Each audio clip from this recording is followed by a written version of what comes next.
Agora a segunda questão da lista. Um balão em Marte está cheio de um certo gás na temperatura 27 graus Celsius. Qual é a razão entre os volumes inicial e final do balão, se a pressão se mantém constante e a temperatura mudou para menos 123 graus Celsius? Supor que o gás é ideal. Tá? Então, essa situação de 27 graus Celsius é uma situação de dia em Marte. E a parte escura, ou seja, quando fica em noite em Marte, ela cai bruscamente, ela cai para menos 123 graus Celsius. Essas são temperaturas que você encontra realmente lá em Marte. Né? E a questão da pressão se mantém constante, a pressão basicamente se mantém constante, que é a pressão da atmosfera lá de Marte, já que o balão, né, ele vai ter uma pressão, digamos, interna constante também devido a essa situação. Tá? Bom, então ele pede qual que é a razão, né, entre o volume inicial e o volume final. Então vamos escrever aqui no papel os dados, né? Então ele diz que a temperatura inicial, vou usar o índice 1, é igual a 27 graus Celsius, né? A gente tem que trabalhar em Kelvin, então vou somar mais 273, aqui nós vamos ter 300 Kelvin, né?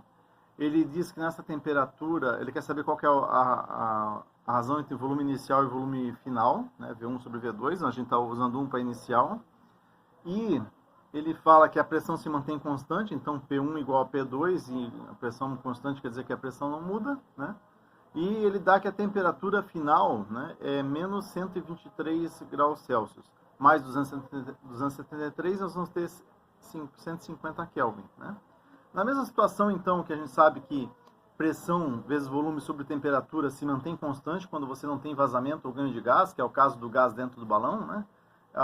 Essas variáveis, essas grandezas iniciais, vai ser igual à relação dessas grandezas final. Né?